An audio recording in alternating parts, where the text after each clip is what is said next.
Stop listening to these fucking idiots, okay? At a certain point, you will realize that these guys are just running on a reactionary slant. They're simple contrarians. To be fair to him today, admitted that you were right. Win or lose, they go, we just got to go to the right. We just got to get more racist. No lessons learned whatsoever. Are we cooked? I think we are. Holy, that is so crazy. We welcome you to a special. And hold on, you say you thought Harris would win the night before? Yeah, I did. I slightly favored Harris winning with an electoral college W in the blue wall, as opposed to a general population, like a general election overall population victory for Donald Trump. I thought that Donald Trump was actually going to win the popular vote, and Kamala Harris had a slight chance of winning the electoral college. Okay. And the reason why she lost the electoral college, and I said the only reason why it was a slight chance for Kamala Harris, was because of the many failures of the campaign that I have been actively fucking communicating. Actively fucking communicating for months. For months and months and months. I've been fucking screaming about this shit. And so have many others. But ultimately, everyone came in here and chirped and chirped and chirped and chirped and chirped and chirped and said, no, you don't understand. The ground game is great. Ground game is great. The ground game wins elections. Ground game wins elections. It doesn't fucking matter when the top line communications are bad. If the campaign doesn't have a good message, $30 million of ad spend in every fucking swing district is not going to change it, okay? You can pump them filled to the fucking brim with bad messages and bad campaign strategies. They're not going to respond positively to it. And the fucking vote and the polls were right. They didn't respond to it. The polls were correct. And it's very frustrating. It's very, very frustrating because ultimately all of the unimaginable problems that we presented over and over again that so many fucking people did not want to see were correct. Revisionist history, dude, you are shameless. You said she would win. The video is still you. Chatters, please, I beg you, look at this, okay? Look at this. What the hell is Kamala doing with Ested Herndon of the New York Times, okay? Is Kamala Harris's strategy all wrong? Are Democrats throwing this election? Does Kamala Harris still have a chance? Kamala Harris is wild for doing this podcast for months and months and months, both on the Pod Johns podcast, both on Newsweek and numerous articles. I talked over and over and over and over again. I was confident in my statement wrong, and I hope you never took what I said as chirping at you. So yeah, I'm devastated. I think several people at work to turn out voted for Trump law, so fuck me, I guess. For months and months and months and months, I said consistently that Kamala Harris has a slight chance of victory, but overall her prospects are dire. I said over and over again that the reason why this race is even close, despite Trump's campaign being overall awful, which it is, and many people are going to tell you it was brilliant. Many people are going to tell you Trump was fucking brilliant. He did a fantastic job. He did not. He did not do a fantastic fucking job. He didn't. Donald Trump lost votes from 2020. Kamala Harris lost a fuck ton more votes from 2020. And that's it. You should have been more vocal. This is on you, brother. What? It's all your fault, Hasan. I think we have a lot of trolls in the chat today, by the way, who, as always, don't necessarily care about the truth, but more so just want to like find a way to somehow make this my fault. I don't know how you think a Twitch streamer is responsible for the future of the future of the republic. But anyway, Americans were angry. Okay, Americans were very angry, and the campaign once again did not respond to them at all. They did not respond to their anger at all. Time and time again, I said there's a couple different moments, but I think one of the most prescient moments is this one. It's what I said after the DNC. I think there's a problem, and I don't think Democrats are recognizing it. One, Donald Trump knows he's losing, okay, and he desperately, desperately wants to win. That's number one. Number two, Democrats think they're winning, and the race is actually close. I don't like that at all. I think that originally Kamala Harris was like legitimately pessimistic and skeptical about her prospects of winning. Like, she was actually doing a good job. She was actually doing a good job, not like not gloating and being careful. I mean, Democrats are so lucky that they're running against a party that has like forgotten how to run for office. Okay, where is the? I think he will give them another round of tax breaks. In fact, is a national insane.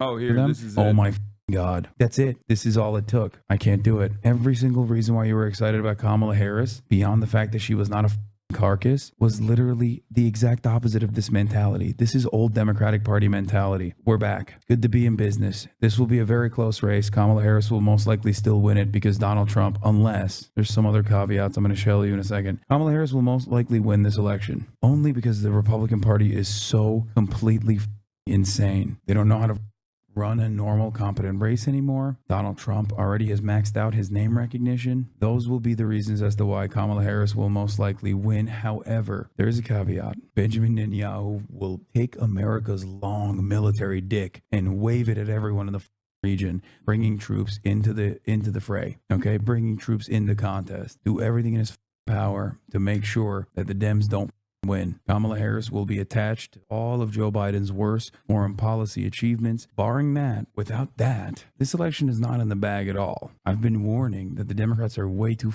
cocky, way too fucking confident about the Brad Summer memes, the momentum that they got, the momentum that they experienced. That momentum came because the Democrats responded to public pressure. I'm sorry. You have to be the dumbest to be like, I'm voting for Kamala Harris because she's going to go to war with Iran, because she's going to stand up to America's enemies. You want to know why I know you don't think that that's a good speech? Because you're coping in the chat saying, well, it's not for me. Maybe it's for some other person. Maybe it's for the Trump guys that want to drop Trump, but just like need that extra oomph. Are you saying this was a 1 out of 10 absolute train wreck in your opinion? No, of course it's not a 1 out of 10. My expectation coming into this speech was to see what Kamala Harris talks about when she's like the joy candidate. She's going to bring hope and change and joy. She had the opportunity to run a 2008 Obama. That's what I was expecting. Even if it was fake, my expectation at the very least was that the couple moves that they made, they were going to lead into a progressive messaging campaign. I'm sorry. The Democratic president should never, ever say we're going to have the most lethal army, the most lethal military in the world. You're supposed to be the counterbalance, the fascist, jingoistic sentiment. You're supposed to at least aesthetically present yourself as the peaceful candidate, as the peaceful party. She went up there and went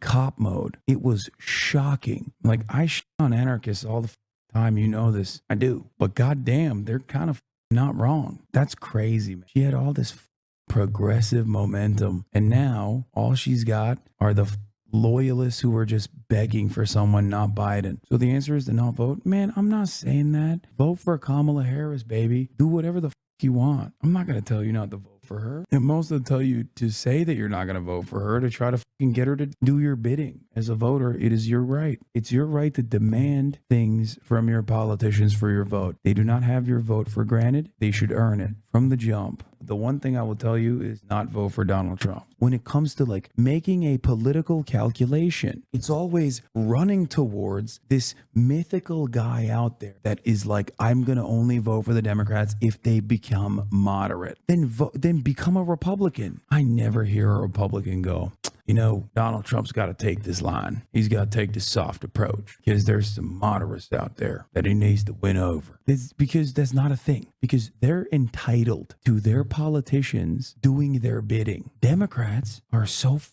cowardly that they're like, I want this thing, healthcare, free college. I want these things. But honestly, I'm terrified that my neighbor doesn't want it. And he's not even going to vote for the Democrats, but maybe he will. So we should just run on this moderate policy for some other guy, not me, but another guy that might want it. It's wild that we're always seeking out this mythical moderate. People take for granted in European countries all of the policies that we are desperately trying to bring forward. But here in America, it's a non-starter. Trans people were mentioned twice during the whole DNC, by the way, no speaker. I mean, that's like that aspect of it, as long as it's like a firm commitment to have the trans people, I don't believe that the Democrats are going to lean into trans panic, which, by the way, actually, I don't know. Maybe they will.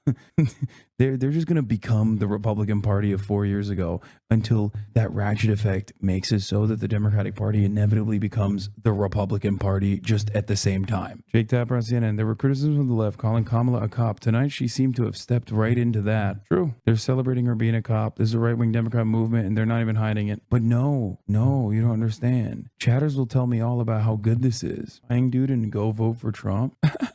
Bro, I swear to God, the Dems are so back. This literally is like, oh, if you don't want to vote for her, like you don't vote for her, like you're saying that she shouldn't be this like right wing. You must like Trump. That's crazy. Like, you think that's a good way to message, dude? You think like you should try and push people away from the party? You think this race isn't close? Democrats in the Electoral College, Democrats need to win by 5% nationally minimum. That's without factoring in, obviously, in the current polls, at least a 3 to 5% margin of error. We're not even in that comfortable space yet, and you motherfuckers are running victory laps. Ooh.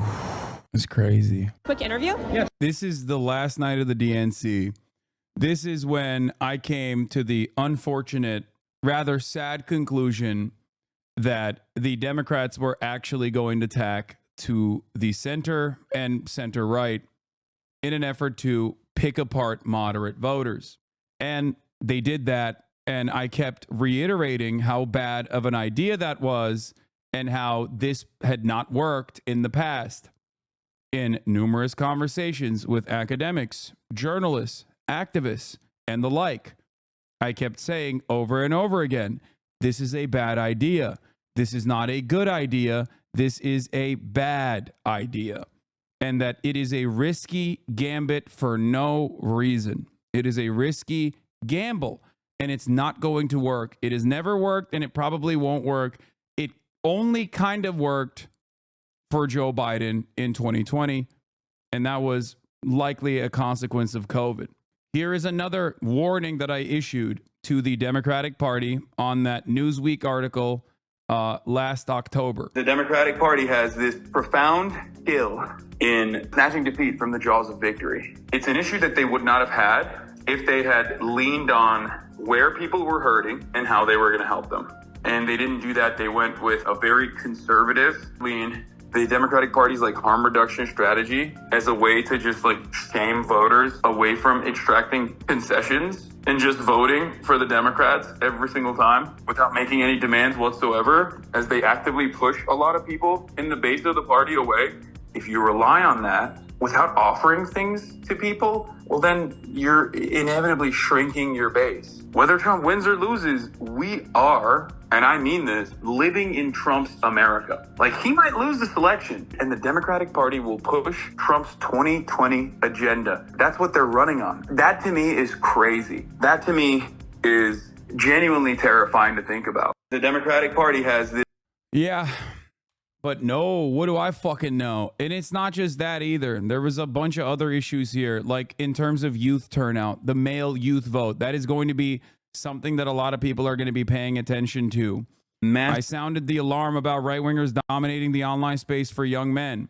47% of the 18 to 29-year-old men voted for Donald Trump this election cycle. The amount of right-wing radicalization that has been occurring, especially in younger male spaces.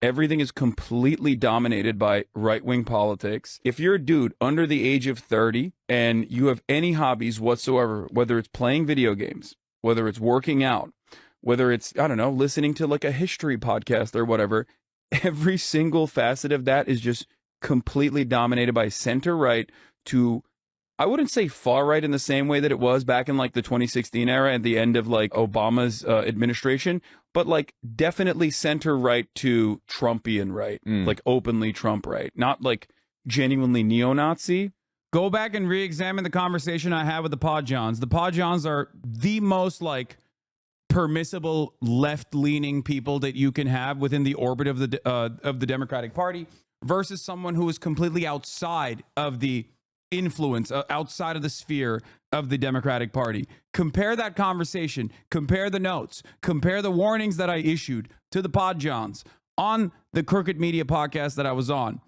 okay? And you will understand why we failed. You will understand why the Democratic Party failed. You will understand what the Democratic Party has to do. They will not do it because obviously they are beholden to the same corporate benefactors. They are still beholden to the same corporate masters, just as the Republican Party is. But the Republican Party gets away with being cruel. The Democratic Party still has to maintain the veneer that they are progressive, that they're supposed to be a counterbalance, that they're supposed to be a counterweight to the Republican creep towards fascism. Okay? That part is quieted down a little bit, but like they're like 90% of the way there for the most part. And that's it. Everything that they see is right-wing sentiment being expressed by individuals that they find charismatic, thought leaders, influencers that they subscribe to. And I think that that is some of the reason why you see this movement. The bro vote came through for Trump, 49 to 47, 49% to 47%. Okay? I don't think people understand what this looks like. I don't think people understand what the future prospects look like for the Democratic Party, what the future looks like for this country. Meanwhile, on MSNBC, the progressive era has to end if the Democrats want to win again. They are tacking right again. It does not matter for them. They literally, as I told you, also correctly, they do not give a shit. They do not care. They do not care about this defeat. They're using this to say, we didn't go far right enough. It's a 30-point shift to the right. Facts don't matter anymore. There's a whole generation of young people influenced by disinformation, fed by influencers who are primarily right-wing. Other than you, there are no examples of relatable masculinity on the left for young people under 30.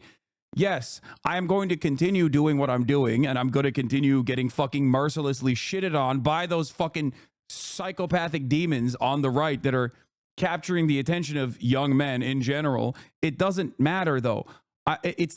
This is not like simply a cultural war that you can win with. This is not a cultural war that you can fucking win just by doing podcasts. That's not, you can't do that. You have to still have a solid defense mechanism at the top that aligns with the interests of people like myself. Okay? If the Democratic Party still is running around being like, everything is fine, actually. I mean, oh my God, just vote for us. The institutions, we got to defend the institutions. While everyone is like, I don't give a fuck about the institutions, man. The price of bread is too high. The price of eggs is too fucking high. Fuck you. I don't give a shit about your stupid fucking civility. I want to blow it up is their mentality. You can't reach to them. You can't reach out to them. You can't fucking communicate to them. There is a lot of ground to make up. The biggest lesson of 2024 campaign ads don't matter. Studies agree, but the media space does. The right has content mills churning out brain dead slop. They're popular. They work. Dem should plow through their massive warships in the progressive and liberal media. No, that's not the only problem here. That's not the only issue. It's not just that like they're not giving me enough money so I can fucking dominate the podcast circuit or whatever. If their solution is to unleash 1 million Harry Hasans into the fucking suburbs, they're still gonna lose. They have to address the material harms that people are fucking experiencing. If they don't do that, it doesn't matter. You can have every single TikTok twink out there running the fucking gamut, talking about owning people in the marketplace of fucking ideas. It doesn't matter. It doesn't matter. It's not just about dominating the fucking communications field, okay? It's not just that. And I like some of those guys, okay?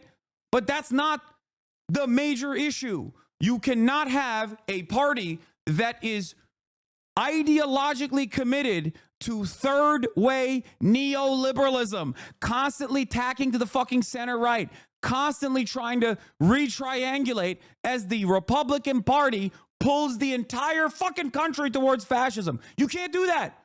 Because if one party's saying, we're going to do concentration camps, we want to fucking kill migrants, and the other party's like, No, actually, we want to kill the migrants, but like in a gay way, people are going to be like, okay, I'm going to go with the migrant murder party instead. They've been there for years and years. I trust them more on this issue. Now the only thing you've done as the Democratic Party is you basically said it's normal. You've normalized that position now. Good job. Good job. All the while, the entire resentment towards migrants literally stems from nothing. It's not even real. It's not a real problem. There is no national security threat that migrants constitute in the United States of America. Undocumented immigrants are responsible for less crime per capita than natural-born U.S. citizens are. That's why it's so fucked. It's literally born out of a lie. It's just made up. It's just pure vitriolic racism. It's just misinformation. What is this? Atlanta Journal-Constitution update. Several of the migrants I've been speaking with say they would have voted for Trump themselves. Most of the folks who crossed the border illegally in the last 2 to 3 years, they don't believe Trump will deport them because they are here to work and are not criminals. That's the other aspect of this. How many times have I described to you, Americans don't know. They don't understand what the impact of policy is going to look like. They don't know until it fucking happens. Look at Roe v. Wade. Look at Roe v. Wade. I think Trump has a chance of defeating Joe Biden. But worse than that, even if Joe Biden wins, I think we go back to business as usual politics here in America. And next time around, it's not going to be Donald Trump. It's actually going to be an ideologically minded fascist, not a proto-fascist who kind of succeeded somehow and fooled Americans for long enough to get into a position of power, but an actual terrifying leader. Oh, my goodness. I think Trump. Oh, my goodness. Well, I was wrong. It was Donald Trump, at least on that front. But it's Donald Trump who is the fascist. Go back long enough, you will find me accurately telling you exactly what the fuck's going to happen. But do they not understand that you don't have close enough influence to sway the entire election? No, this is not about me. Like, the people that come in here and say you're responsible for this electoral defeat are just like fucking delusional losers that are looking to place the finger of blame at anyone but the Democratic Party for some fucking weird reason, okay? Staggering class realignment / shift in working class from Jeff Stein at Washington Post. Harris lost despite major shift of affluent voters her way. She, literally what I said about her hemorrhaging the base while simultaneously desperately trying to grab on to as many suburban Hitlerites as possible, happened. That's it. The base fell out. The bottom fell. That's what happens when you fucking run around and go, I'm small business. I'm a small business. I love transnational gangs and prosecuting them. I love prosecuting small transnational gangs as a business. What am I going to do for the economy? Oh, don't worry. $50,000 in tax cuts if you want to start a startup. It's like, what are you doing? What are you doing? Talk about how you are going to unleash Lena Khan on fucking price gougers.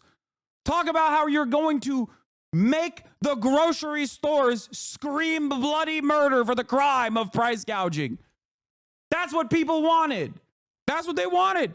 Yeah, this is the chart. She spent months courting Republican endorsements, writing the 2016 Clinton strategy to certain defeat. They risked it all to build a centrist party of suburbanites and college kids and lost. It's time to move on, but I don't think the Dems will move with us. Registered Republicans, shockingly, voted for Republicans. Kamala Harris saw Nikki Haley absolutely get demolished in the Republican primary and said, that's what I'm going to do. I'm going to be Nikki Haley, but with a D next to my name.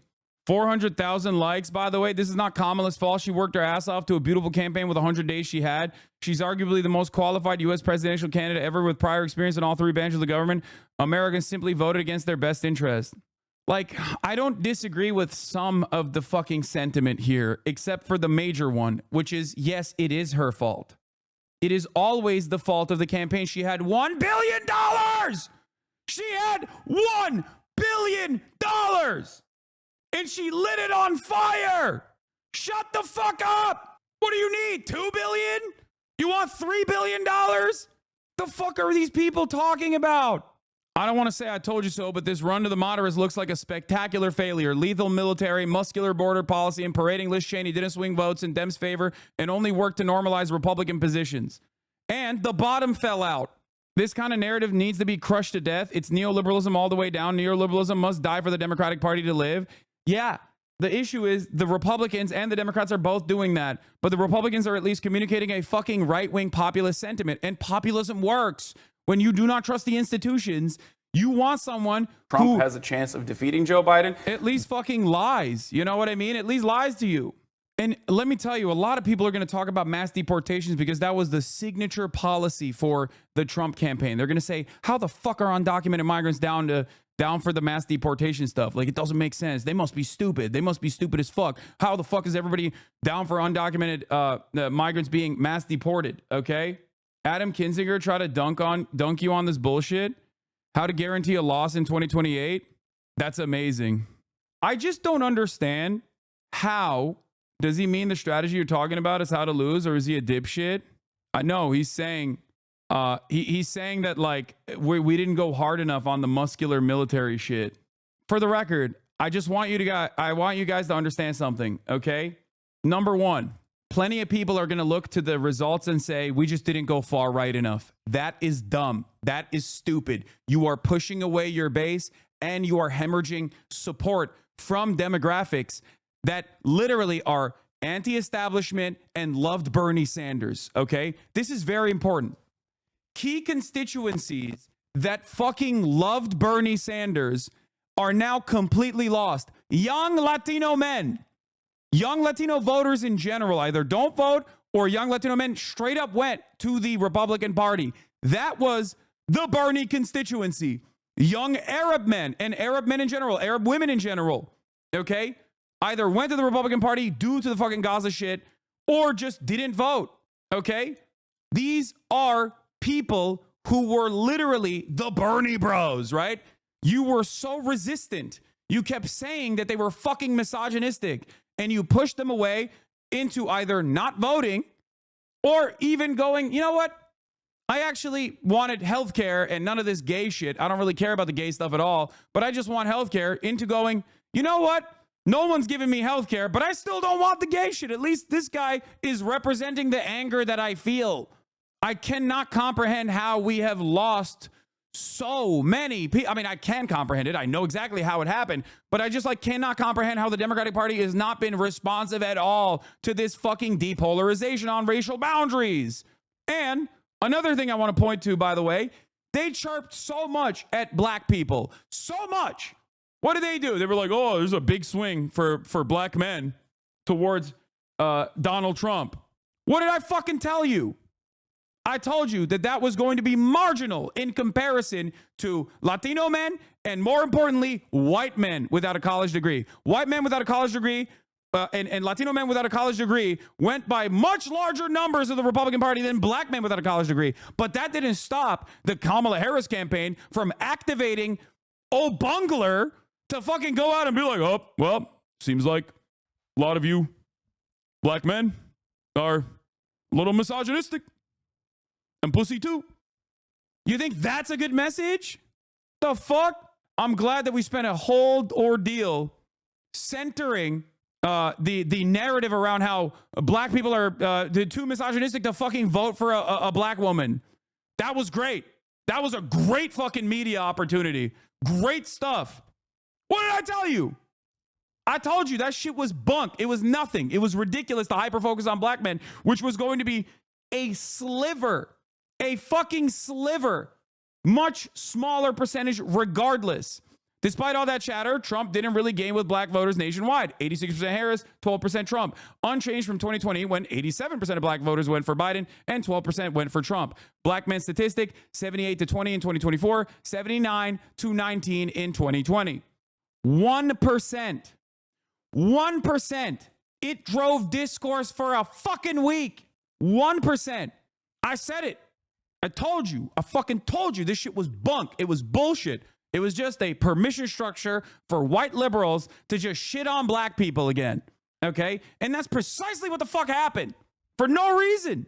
It is terrifying to watch the Democratic Party just hemorrhage its fucking base and refuse. Make no mistake. They are the idealists. Okay? They are the idealists. The liberals at the tippy top of the Democratic Party are ideologically committed to a dead movement.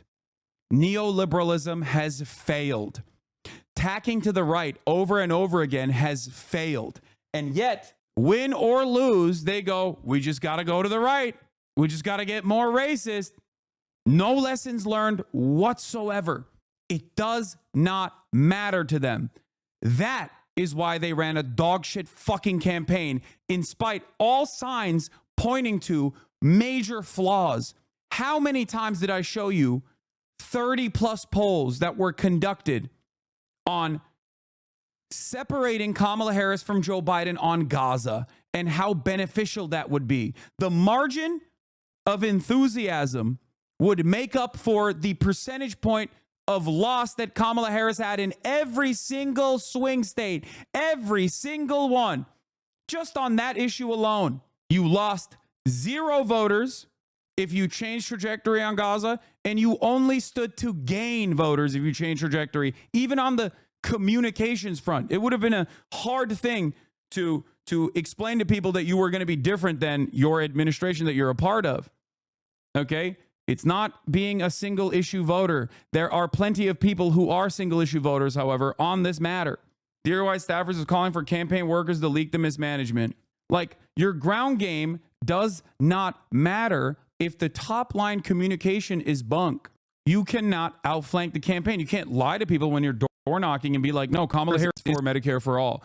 When you're door knocking, you can't turn around and just like lie to people about what the campaign actually represents. If the campaign is saying these are our talking points, if the campaign is saying we are going to be the civility party, we're going to be the defenders of the institutions, and that's your like overall communication to voters, that's the thing that you are presenting to voters as the reason for why they must vote for you.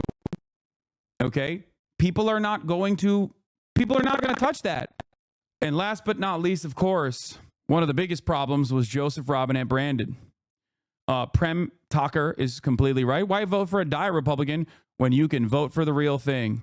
Do you think it's just a Palestine situation? From what I heard, is a suburban white man that didn't show up. No, it's not just a Palestine situation. That's just another glaringly obvious flaw from the campaign that shows me and everyone else that's paying close attention that they didn't have the votes to lose, and yet they were acting like it was fine, that they could win without them, that they could win without these votes.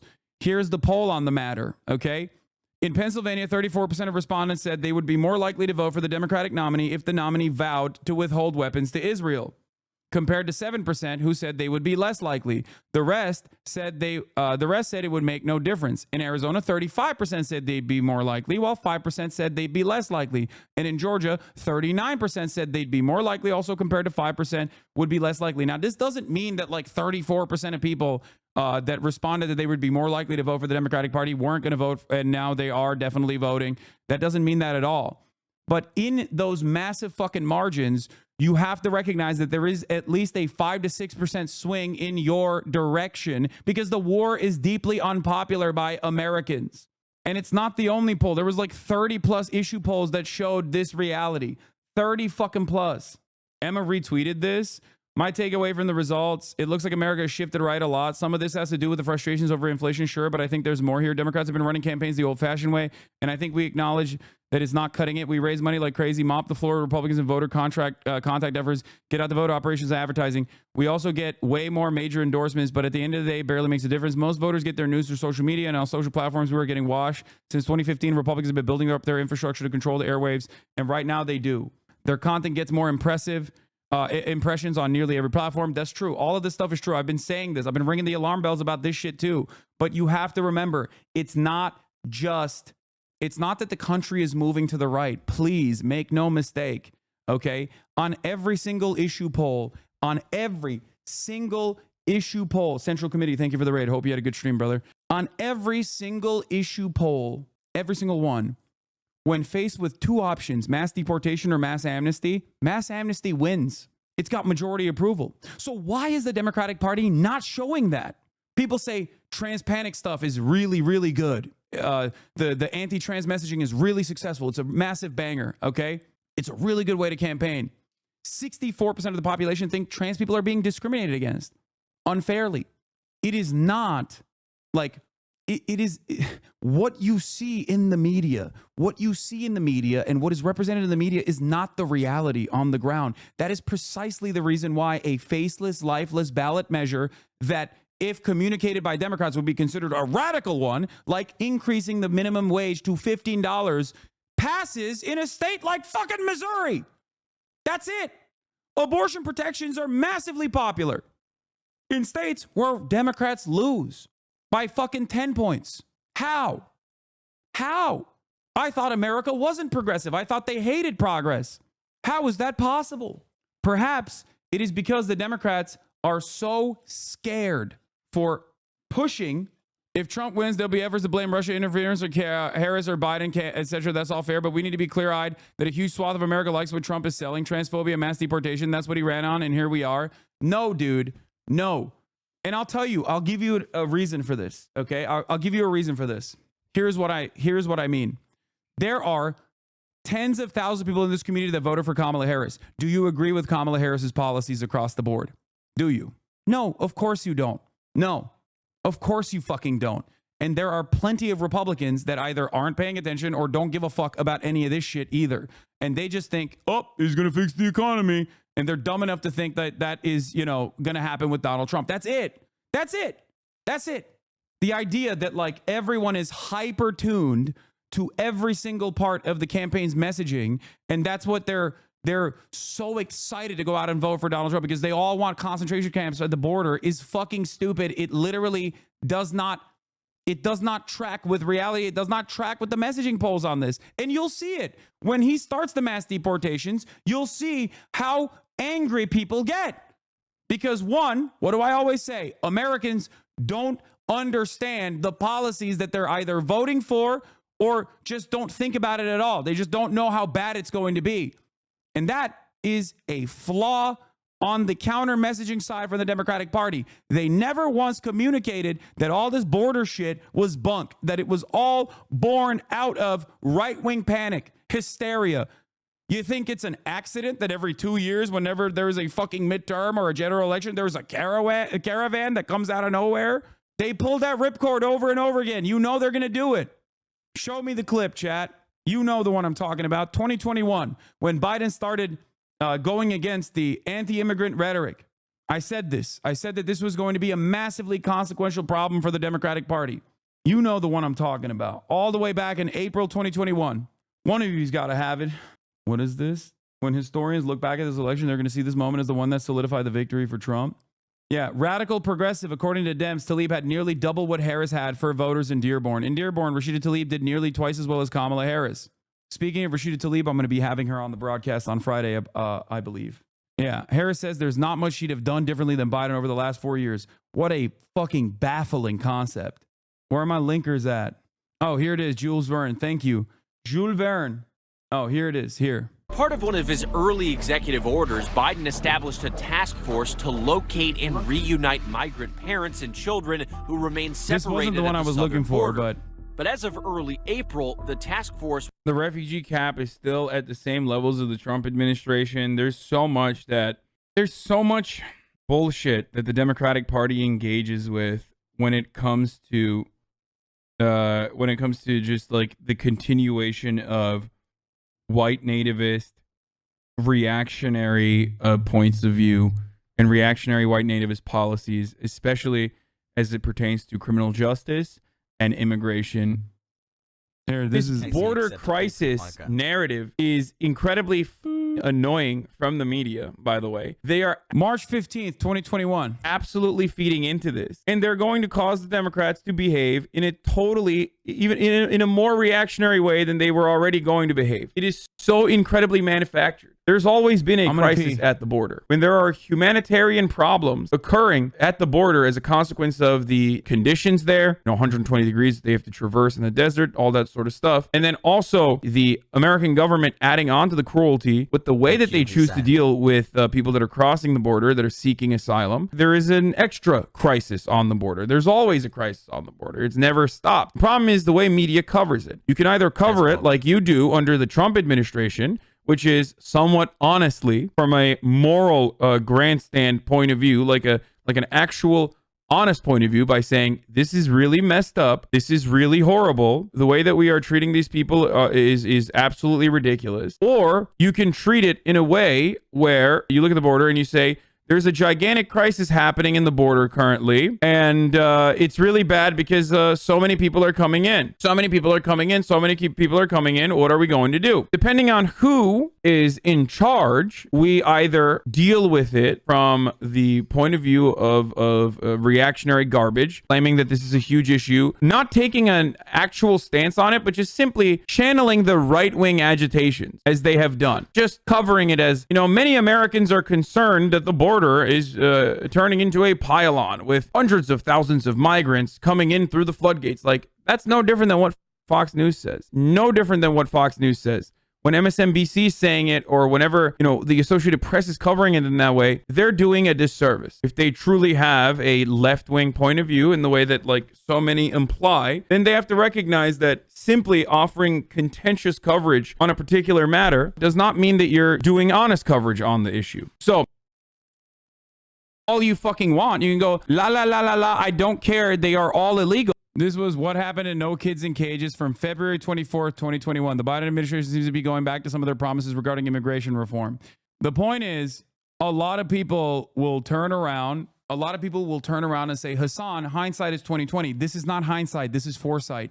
This is just sight. It's not hindsight. That's copium. If you say it's hindsight, you're wrong. There are plenty of people who saw this ahead of time, myself included. Okay?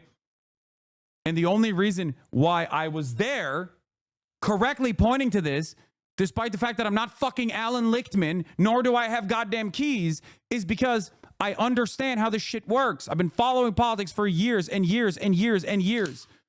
I look at messaging polls. I look at issue polls on the matter. They are conducted on a regular fucking basis. It's not about some bunk methodology. Just understand that Americans are of two different minds on the same issue always. American voters, the median voter, believes in a sea of contradictory opinions, okay, that are sometimes directly at odds with one another. That's why when you poll people on the issue of immigration, right, 60% will say, I want mass deportation, and then 60% will say, I actually want mass amnesty. I want conditional amnesty. It's your fault for listening to a dude with a Justin Bieber haircut who's like 70 fucking years old if you thought that he had some brilliant insight into how this stuff works. I don't discount it. I mean, everyone was desperately looking for hopium. That's why a lot of like more liberal commentators, more centrist commentators were popping off in the lead up, in the build up to this fucking election cycle. But I hope that people will understand that looking for copium and looking for hope is not going to lead you down the correct path. You are going to be you're going to be deluded. Too soon to shit on the keys now. Real key heads are mourning right now, brother. I apologize. Yeah, 4 years ago, Biden got 81 million votes. Kamala Harris has 67 million votes so far. Let's just say it will even go up to 70 million. That means more than 10 million Dems voted to stay home. Stop blaming third-party voters. Yeah, Trump lost 3 million votes. Kamala Harris lost around 10 to 15 million. So do with that information what you will. Of course, the base fell out. Okay? The base fell out. I think there was this very powerful ad, the Republican Jewish Coalition, that was all over the airwaves. Yeah. A bunch of women sitting around, Jewish women, just saying, I can't stand him, but I felt like we were supporting Israel and we were stronger and we were tougher. And I think that resonates with people. Nah, exile these people. Exile them. Ridicule them. I'm sorry. You should not be this comfortable. You cannot be this wrong and this comfortable at the same time. I don't care if you have a prominent position in mainstream media. No, that's fucking bullshit, man. That's bullshit. She didn't go hard enough on Israel. What the fuck? These people have allowed twice for a fucking fascist takeover of the country that has set in motion events that are creeping America towards full tilt Hitlerian politics. Okay? Twice now, they have enabled this. I'm done with this shit, dude. I'm fucking done with this shit. Holy fuck. Not a shred of evidence cited. These pundits probably aren't even aware that 61% of Americans across the board support an arms embargo on Israel, and that undecided voters in key swing states were 34 to 39% more likely to vote for Harris if she supported an embargo. But we shouldn't expect these pundits to care about actual facts. They are determined to ignore the reasons for their failures and just blame everyone else in perpetuity. Fear about Israel not being protected. There was never a response from the campaign on that, which I thought was a big mistake. Amanda Berman from Zioness had to raise money, run her own ads trying to fight back alone. That didn't work. So, but listen, you tied her to the economy, you tied her to Biden, you tied her to weird, and it was not a good I agree with everything you're saying. I just didn't want to engage in the autopsy before before we've called the race and before she dropped out. But you know, one thing on that, the answer on I can't think of anything offhand about where she would differ with Biden was disastrous, and there's no doubt about it. The question is what motivated it, and whether she just felt she did not want to. Loyalty. I'm seeing a lot of blame for the far left. Oh, I really hope. I mean, look, the Democratic Party is never going to learn this lesson. I don't think that the media is going to present this as a viable alternative, because they obviously still want to get fucking ad contracts to the tune of millions of dollars from these big businesses. Yes. I really hope that there are normal human beings out there who recognize what is going on, to simply say that this country has shifted to the right without making an accurate assessment, without looking at actual issue polls, okay? Without accurately analyzing what the campaign's failures were, and then claiming that the Democrats' fault is that they didn't go hard right enough, is insane. That is so insane. If you go right, the Republicans will go even further right. They always have been able to outflank the Democratic Party on this stuff. And the question still remains, even if that was a successful message that won the election for you, do you really think that this is a good idea? Now, obviously, it wasn't successful regardless, so we don't even have to entertain that hypothetical. But if you were to entertain that hypothetical, even for a brief moment, if Kamala Harris was able to say, I'm the real border person, I'm going to fucking kill all the migrants myself. Don't trust Donald Trump. He's not serious enough about killing migrants and deporting them. I'm the real migrant killer. Do you actually want the Democratic Party to be the migrant mutilator party? Is that the smart thing to do? Even if that was a successful message, is that the future that we want to build for the United States of America? This is shocking. Whether the country went right or whether the Dems just ignored the population and wasn't focused on the issues, the solution is the same message better and offer voters something. Yes. What do you think of Brace Belden's theory that a lot of people lost their minds completely sometime around 2020? I agree. I really do. The idea that like Kamala Harris wasn't pro-Israel enough, and the notion that like Jewish American voters only care about Israel is so fucking idiotic. 79% of Jews voted for Kamala Harris. 79%. And Kamala Harris was incredibly committed to Israel. It was the 9th priority for American Jews out of the top 10 priorities. 9th. Israel was the 9th priority. Why the fuck would it be number 1? They're literally American, okay? This argument is unironically the woke version of dual loyalty. Like liberals, because they get away with this when they're pro-Israel, say the most unhinged anti-Semitic shit. They're like, yeah, you know these Jews, they have dual loyalty to Israel. That's the one thing that they care about. It's like, no, that's not true. That's not fucking true. What the fuck?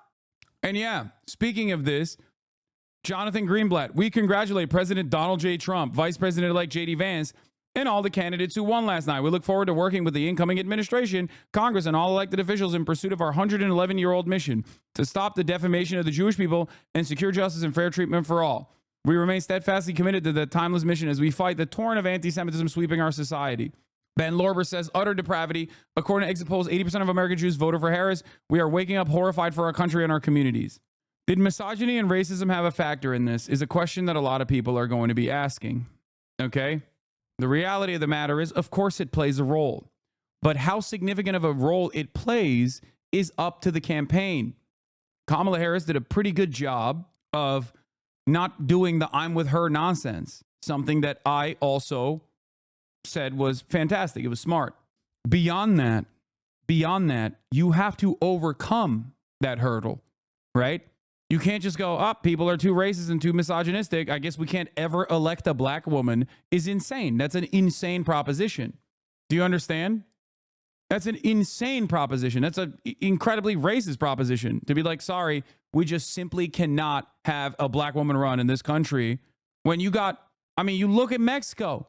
Mexico is 98% Catholic. They elected a Jewish woman. They're more woke than we are. I wonder why that happened.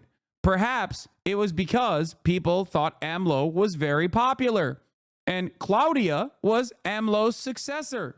How did that happen? Mexico elected Claudia Sheinbaum, a socialist Jewish woman. People don't give a fuck. If they believe you, if they believe that you are going to fight for them, they will vote for you and they will reward you with votes. Okay, over and over again. Elizabeth Slotkin defeated Mike Rogers to keep the Democratic control over critical Michigan Senate seat. At least there's that. All the takes are correct, and yet they also missed the point, says Jason Hickel. Yes, it was insane for the Democrats to think they could win by running a soulless candidate without a shred of progressive policy vision, pursuing endorsements from neocon war hawks everybody hates, while arming and funding a genocide and belittling crushing those who have enough morality to protest it. It is enraging that the Democrats are so smug and blind to this. But these are just all symptoms. The deeper reality is that liberalism has failed. Liberalism is dead, and people urgently need to wake up to this fact and respond accordingly. It is a defunct ideology that cannot offer any meaningful solutions to our social and ecological crises, and it must be abandoned. I 100% agree with this. Liberalism has been an overt failure, and we are watching the failures of liberalism unfold in Europe as well. Our European allies are also going through that exact same problem right now. You have the rise of the fascist right in Germany with AfD. You have the rise of the fascist right in France. You have the rise of the fascist right everywhere in Europe. Liberalism is bringing about a damning wave of fascism. We have to wake the fuck up. If you do not provide adequate solutions and make a compelling case as to how you are going to earnestly fight to get those solutions passed to the material harm that everyone in the Western world, in the working class, is experiencing, you are going to let fascism win. And that is precisely what the Democrats are doing. Democrats have proven over and over again that they cannot accept even basic steps like public health care, affordable housing, and a public job guarantee, things that would dramatically improve the material, social, and political conditions of the working classes. And they cannot accept a public finance strategy that would steer production away from fossil fuels and towards green transition to give us a shot at a livable future. Why? Because these things run against the objectives of capital accumulation. And for liberals, capital is sacrosanct. They will do whatever it takes to ensure elite accumulation. It is their only consistent commitment. At home, they suppress and demonize progressive and socialist tendencies. Abroad, they engage in endless wars and violence to suppress input prices in the global south and prevent any possibility of sovereign economic development. The Democrats have done all of this purposely and knowingly for my whole life, not as some kind of mistake, but in full consciousness that it is in the interests of capital. This is why we say it is two sides of the same fucking coin. Okay? This does not mean that there are severe differences. One side is bouldering towards fascism, but the other side is absolutely allowing said fascism to win. Here is David Sirota's assessment from 1938. FDR's warning. The year before a fulminating Nazi rally in a packed Madison Square Garden in New York, FDR warned that the global rise of fascism was the result of democratic governments doing the opposite of the New Deal and protecting an economic status quo, enriching a tiny handful at the expense of everyone else. Democracy has disappeared in several other great nations, not because the people of those nations dislike democracy, but because they had grown tired of unemployment. They'd grown tired of insecurity, of seeing their children hungry, while they sat helpless in the face of government confusion and government weakness through lack of leadership. He said in a 1938 radio address, finally, in desperation, they chose to sacrifice liberty in the hope of getting something to eat. That is what is going on in the United States of America right now. That is what is going on in every Western nation that has seen a major, major growth in fascist movements, a rise of the fascist right, people who are overtly, openly white nationalist. In times of economic turmoil, when people are suffering, when wage growth is not outpacing inflation, when your dollar, when your take-home pay does not go the same distance as it once did, you are infinitely more susceptible, infinitely more vulnerable to right-wing propaganda. When you're angry and one side says, oh, don't be angry, the economy is rebounding, stupid, what the fuck? And the other side says, you're right to be angry. And who should you be angry at? Not the rich, not Elon Musk, not the elites, not the billionaires. There are some good billionaires like Elon Musk. You should be angry at the fucking Mexicans. You should be angry at the undocumented migrants. You should be angry at the liberals who are putting trans people at the forefront of the campaign or whatever the fuck they're saying when they haven't done that. You should be angry at those who are weaker than you, and you should punish them. You should dominate them. And if we dominate them, then your life will get better. But their lives won't get better. Their lives will get worse. That's precisely what happened in the 4 years of the Trump administration, which, you know, due to a bunch of different circumstances, led to a literal carcass winning over Donald Trump by 42,000 votes in a couple states, but a win nonetheless. I think the other piece that liberals are not just dying, they're attacking the left on the way down. They realize right-wing movements are dominating everywhere because liberals have spent decades shitting on the left. Host of NBC's Morning Joe with Mika Brzezinski, dressed in black for the occasion, engaged in a real honest conversation about why Kamala Harris lost. A lot of Hispanic voters have problems with black candidates. They don't like each other. Really quickly, too. Yeah, let's do further race wars without accurately analyzing what the fuck is going on. This seems good. Democrats need to be mature, and they need to be honest. And they need to say, yes, there's misogyny. But it's not just misogyny from white men. Mm-hmm. It's misogyny from Hispanic men. Right. It's misogyny from black men, things we've all been talking about, who do not want a woman leading them. Might be race issues with Hispanics. They don't want a black woman as president of the United States. You know, the Democratic Party, I've always found when you're sitting around talking, they love to just sort of balkanize everybody into these separate groups and say, oh, white people don't like women and black people. No, it is time for the Democrats to say, okay, and you and I have talked about this before, a lot of Hispanic voters have problems with black candidates. Right. A lot and of, with other Hispanics. You've got some that don't like each other. And some of the most misogynist things I've heard. Nah, I'm done, dude. Nah, these guys are so, they're so fucking annoying. They're looking for a comfortable narrative. And of course, the most comfortable narrative in a country like the United States of America is still going to be instilling racial animus and racial division. Okay? It's so fucking annoying. It's so goddamn annoying. How is this any different than like Fox News at this point? Notice how they never have the same fucking smoke for white men, which overwhelmingly vote for Republicans. Instead, they yell at black men, Hispanic men, Arabs on the left. Yeah, it's just disgusting. It is disgusting, and it is a dying fucking ideological movement. I said this last night. I told you, liberals are going to get real fucking racist with it. They're so one note. They're so goddamn one note. White men, 74%. 74% of white men. White women, 69%. AOC said this in 2020 and also seems very prescient looking at the results.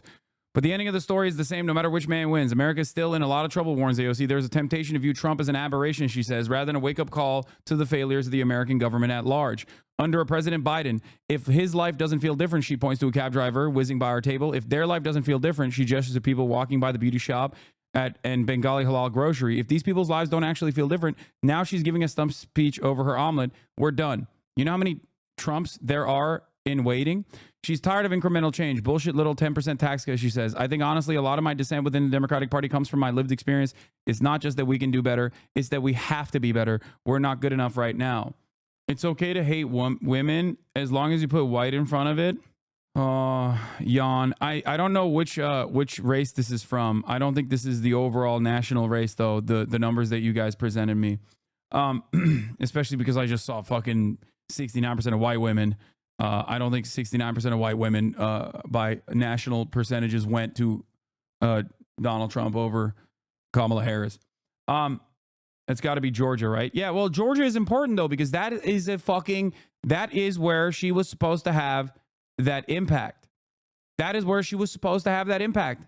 She went into the suburbs, right? She was supposed to win over the fucking suburbs. What happened? That was what that method was for. And look at that. And I told you this as well. If white women don't break for Kamala Harris, she loses. And they didn't. Look at this for sure. Current Senate Dem overperformance compared to Harris by margins. Tester plus 13. Osborne plus 13. Klobuchar plus 11. I need you to understand something. Gallego plus 7. Brown plus 7. Allred plus 5. Rosen plus 4. Heinrich plus 4. Kim plus 4. Tim Kaine plus 3. Slotkin plus 2. Baldwin plus 2. I need you to understand something here. Kamala Harris had down ballot consequences pulling these results down. That's the other part of this. Some of these guys were very right wing, like Tester in fucking Montana. But ultimately, unlike the top of the ticket, senators have to run issue-based campaigns.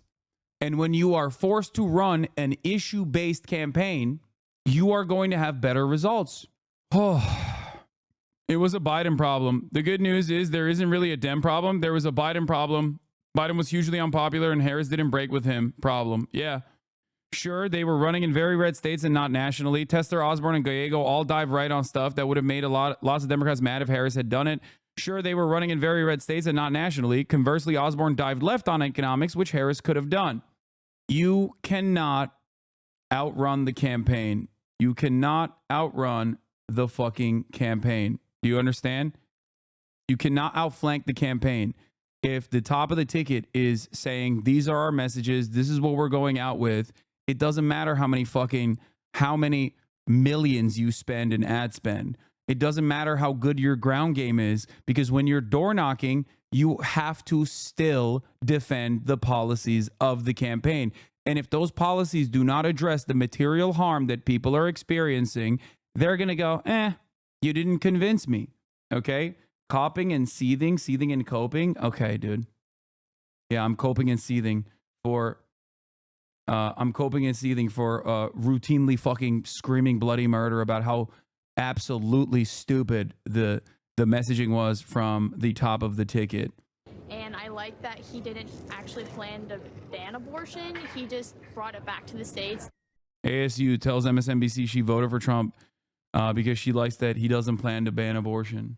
Good news is that Biden seems to have some really great lame duck priorities. The Biden administration is planning to rush the last of over $6 billion remaining in Ukraine security assistance out the door by Inauguration Day. And I'm going to tell you something right now. That's a must-pass bill, okay? And it will most likely pass.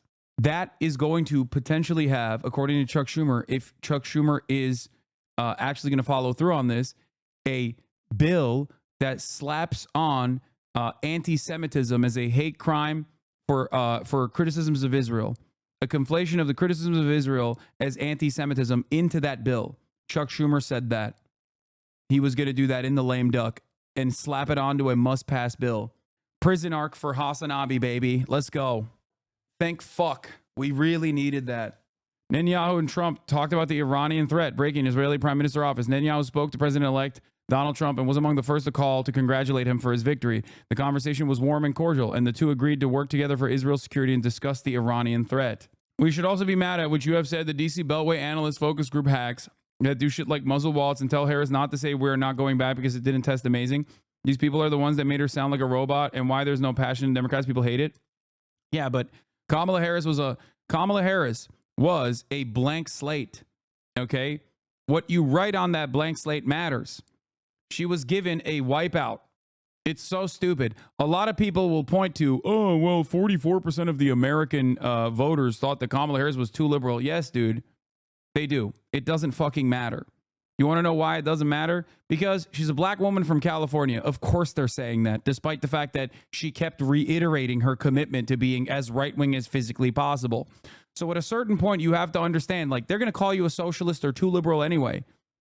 Her most successful policy was combating prices at the grocery store by effectively communicating that she was going after price gougers. That was literally her most successful policy. That is radical socialism.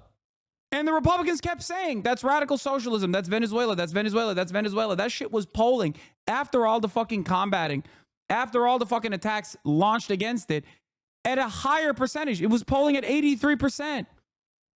83%.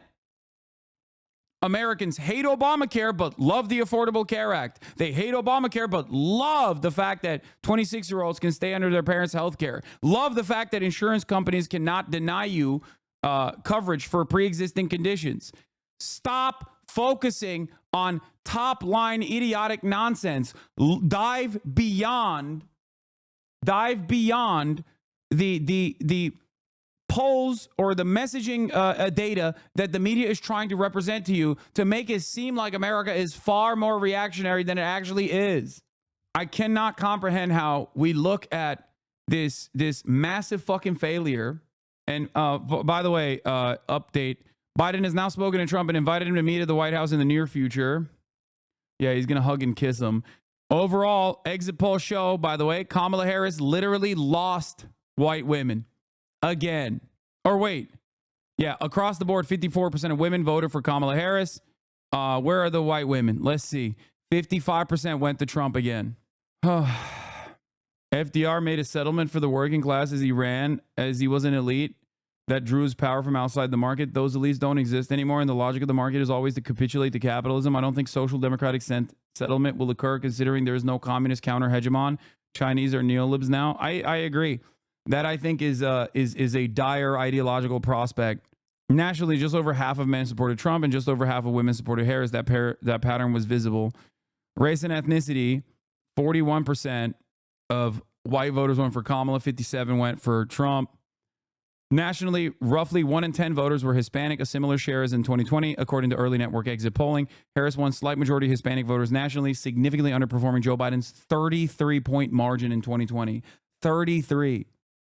Stop listening to these fucking idiots, okay? At a certain point, you will realize that these guys are just running on a reactionary slant. They're simple contrarians that have been far too invested in the fuck HasanAbi train for some weird reason I don't really understand. The fuck HasanAbi people are going to be more annoying now after Trump is in office? No. The most insufferable streamers cough. Mike from PA cough will be forced to acknowledge that Kamala was smart to pivot the center and aggressively target moderate Republicans. Guys, please. He also owes our boy money, for the record. How much is it? Is Michael in here? Mike, are you in here? How much does he owe you? $1,500 now? What is it? How many times have you fucking owned this delusional guy? What's the total? In this thread, he shows all my correct analysis. Kamala winning means the worst people you know of will feel like complete shit. MAGA will be caught way off guard because they all think it'll be a Trump landslide. Elon will be forced to confront the fact that he simply can't buy his preferred outcome. Anti-electoral Twitter lefties will feel utterly irrelevant and powerless. People, please, you have no idea how much I need this. The most insufferable streamers, cough, Mike from PA cough, will be forced to acknowledge that Kamala was smart to pivot to the center and aggressively target moderate Republicans. Please. It turns out that Kamala Harris was lying when she said that Biden and Harris were working 24/7 for a ceasefire and hostage deal. Being a leftist is about being right, but too early for people to admit. October's surprise of a war with Iran could lose their election. Harris has completely fumbled by turning to the right and totally cratered her support among young people and black people. Pathetic and deserved. It's really amazing just how siloed pro-Kamala commentators are from the actual empirical data on polling error. The overwhelming evidence is that the downside risk in this election is in underestimating Trump in the actual vote. That fact is basically ignored. Here's my map as of today. I could be convinced that she holds Wisconsin, but it's irrelevant. Harris loses even with Wisconsin flipping blue. He was right. Okay? He was right. And I find it really weird that these guys are so wrong and they're not even embarrassed to be wrong. Will we have a fair assessment? To be fair to him, today admitted that you were right. The top level data shows us something that seemed inevitable in hindsight. The country, like many others, blamed the incumbent party for inflation, and Kamala inherited that blame. I find myself disagreeing with Hasan a lot these days, but he's absolutely right that if the Democratic Party is going to chart a path in the 21st century, we need to figure out a way to compete in that space. Conservatives are dominating alternative media right now and have been for years. That is an issue that's not going away. It's beyond that. Okay? That is one aspect of this conversation. But if liberals only hyper focus on like dominating fucking media in the podcast space, they will lose again because this problem is larger than that. Okay? Please.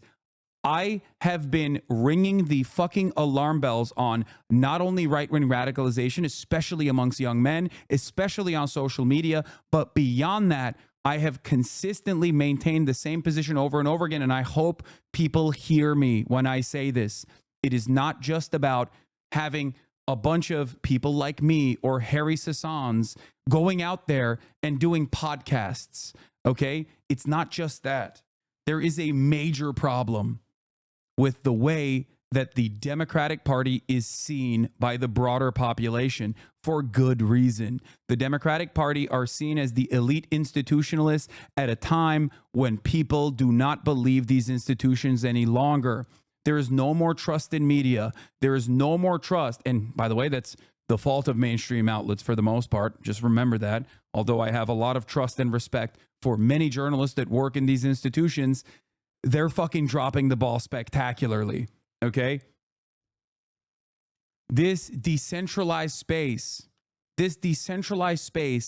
has created this massive fucking rift where people just look for their hug boxes, okay? They look for their own hug boxes. They do not see anything outside of that at all. But there is one way to break through. And it's not just like making the best fucking possible podcast to appeal to these people. Okay? That's one part of it. But what you also have to do, fucking do is change the attitude of the Democratic Party. Okay? You have to focus on the material harms that people are experiencing, and you have to actually put up a fucking fight. Drop this bullshit with like corporate donors and corporate benefactors. If you don't do that, fascism is going to thrive, and you are slowly but surely going to lean to the right over and over again, year over year, and always refuse to comprehend like why this is happening. You're like, oh, people are too stupid to vote for us. Why don't they vote for us? Why don't they vote for us? It's because you're just simply normalizing right-wing sentiment to your base when you do that, instead of launching a fight. People are not separating your quote-unquote socialist identity and your analysis of how the DNC has been fucking up since 2016. It's one of the biggest uphill battles I've noticed when engaging with naysayers. I know. If I had never been revealed as a socialist and I simply said I'm a diehard, die-in-the-wool, vote blue no matter who type fucking Democrat, and I'm simply looking at the polls and saying like, well, it seems like people really want Medicare for all, then maybe there would be less animosity towards the things that I'm talking about. People, when I kept repeating all of the failures of the Kamala Harris campaign, everybody simply said, nah, dog, the only reason why you're saying this is because you care about Gaza. Nobody else cares about Gaza. Shut the fuck up. That's why you're just cynically talking about all these other aspects of the campaign in an effort to make Kamala Harris look bad. No, it is because I did not want Donald Trump to win. And I'm sick and tired of the Democratic Party constantly fucking losing to psychopathic and genuinely unlikable fascists. It's fucking ridiculous.